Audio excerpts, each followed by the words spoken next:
1983. Brooklyn, New York.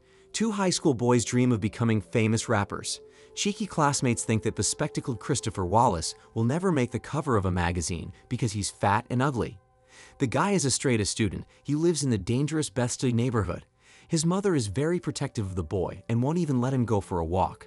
Christopher Wallace meets his father, who wants to return to the family. The boy no longer needs his money and care. He had waited for this as a child. Christopher tearfully supported his mother, saying he was glad his father wasn't coming back. The very next day, he wrote a scathing text about a non-parent relative. When he saw guys wearing new sneakers and chains around their necks, Christopher Wallace realized he didn't want to be a porch boy anymore. He asked a buddy to teach him how to be a tough guy. A cocky teenager teaches Christopher how to buy drugs and how to talk to an inferior race. Christopher is 17 now, and he keeps making dough by breaking the law. After talking to his mother, he doesn't go outside right away, but looks up on the roof where he had fancy clothes, gold, and even a gun hidden. Christopher Wallace constantly sasses his teachers, but he is smart and easily solves the equation at the board. His teacher predicts that he will get a job as a garbage man. Only in that case he will be even more than the stupid teacher. Christopher Wallace meets his girlfriend January. She met the guy with the news that she was pregnant. The young gangster grabbed his head and panicked. The method of serving drug addicts hasn't changed, but now he and his buddy are the main dealers in the neighborhood. In his spare time, Christopher raps. Word got out about his skills, and soon he was challenged to a freestyle battle by a guy named Primo. Of course, Biggie didn't strain to win over his rival, telling the teenagers about the rich life. At home, Christopher had a disgruntled mother waiting. He had missed 20 school days in the last month. He just doesn't want to be a pauper, and he doesn't think studying will add money to him. He has better things to do, especially since he's about to become a father. This news shocked his mother. In the meantime, Valletta Wallace said she threw away the dried mashed potatoes she found under the bed. Except it wasn't mashed potatoes. Chris excuses himself by bragging about the gold and the bundle of dollars he earned from the battle. Valletta Wallace slaps the drug dealer's son and chases him out of the house. Christopher disobeyed his mother and of course continued to sell drugs. He even takes money from a pregnant girl. Soon he opened his own business and put 4 young boys on the street. Christopher didn't hang out with guys anymore, and he didn't date girls. He spent all day counting money. Soon the cocky guy screwed up and went to jail. Valletta Wallace can only pray, for she warned of the possible outcome. In prison, Christopher began to write lyrics out of boredom, and over time they got better. It was also there that he learned that he had a daughter. 9 months later, Christopher was released and saw his daughter for the first time. After meeting with his friends, he announced that he was going back to his old business. Keeping his daughter, he says, is no better than being behind bars. The guy is drawn to the microphone and reads out a rap he wrote in prison. His friends tell him that the rapper is cool and advise him to record a demo tape. Christopher was soon invited in by producer Sean Combs, known as Puffy. The first thing Puffy does is check to see if the rapper is still peddling on the streets.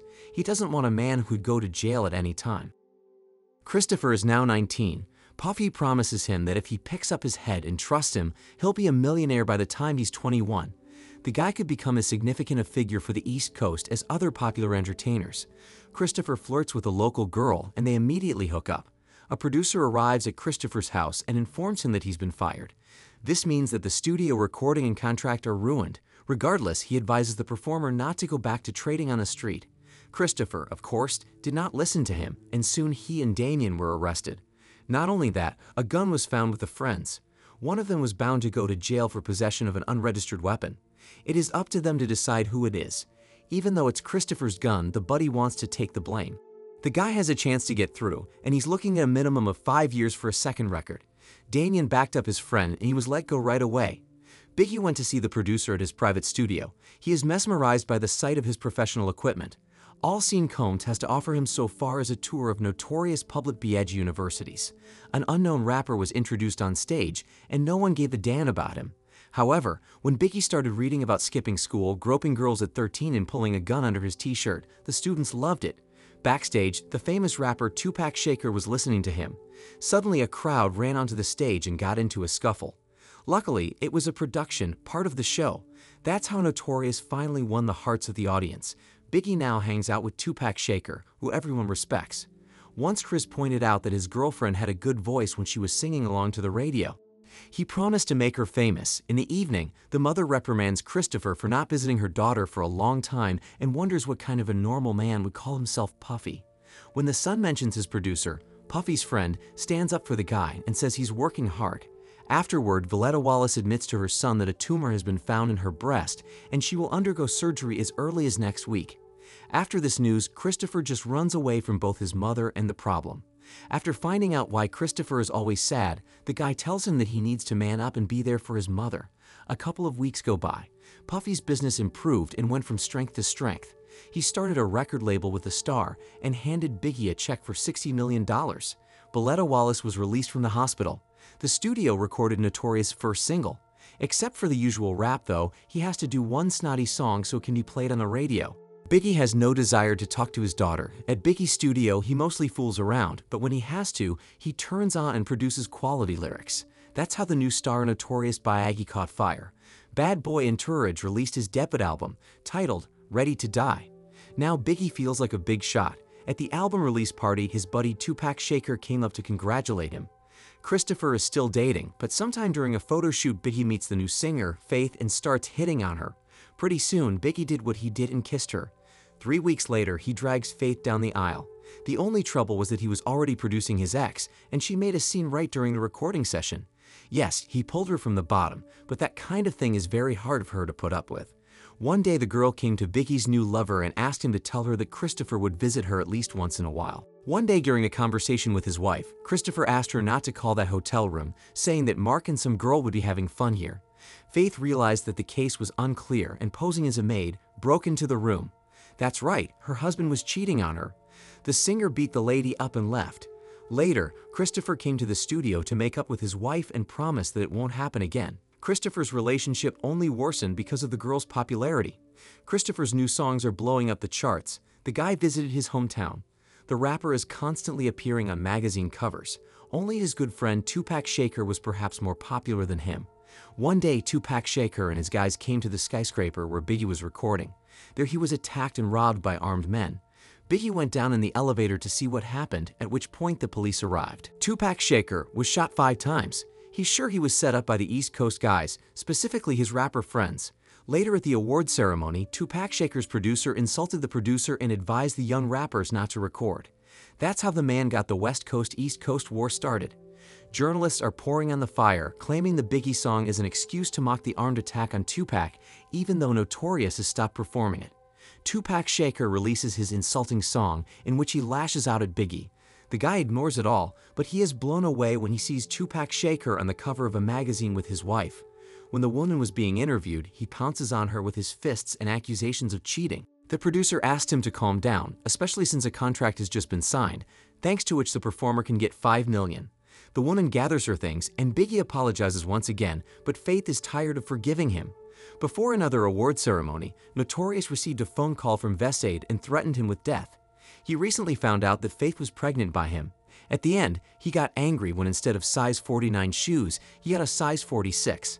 The producer had a heart-to-heart talk with him, and Notorious calmed down, but Tupac Shakur and a rep buddy hit on him on the street. There's no way to make things right with the former friend. They're past the point of no return. All the rap fans are divided into 2 camps, arguing over which coast is cooler and who is to blame for the conflict between Tupac Shakur and Notorious. During Biggie's performance, the crowd disrupted the concert. The rapper was not confused and demanded the theme, claiming that the song had been written a long time ago and was not about Tupac Shakur. On September 13, 1996, Tupac Shakur was shot in his car in Las Vegas. The rapper died when he was only 25 years old. Voletta Wallace calls her son, for she hopes that the war between the coasts will finally end. A distraught Biggie revisits the tapes on which he is recorded with Tupac Shakur. Soon, he is accidentally involved in an accident in which he breaks his leg and now lies in a hospital. His best friend is finally released from prison. He congratulates Biggie on his accomplishments. The hero wonders how his daughter, whom Biggie isn't even interested in, is doing. Christopher Wallace decides to reconsider his attitude toward life. He finally meets his daughter and finally breaks up with his ex-wife. He turns to his daughter and tells her not to let men call her names. On a familiar street, he sees a drug addict who has not degenerated during his time in prison. She is happy in raising a healthy son. The Notorious declares to the producer that he has become more serious and wants to change his repertoire. Biggie moves away from gangster rep to solo to end the feud. Christopher Wallace agrees to fly to Los Angeles on the West Coast to promote a new album. A mother worries about her son and asks him to be careful.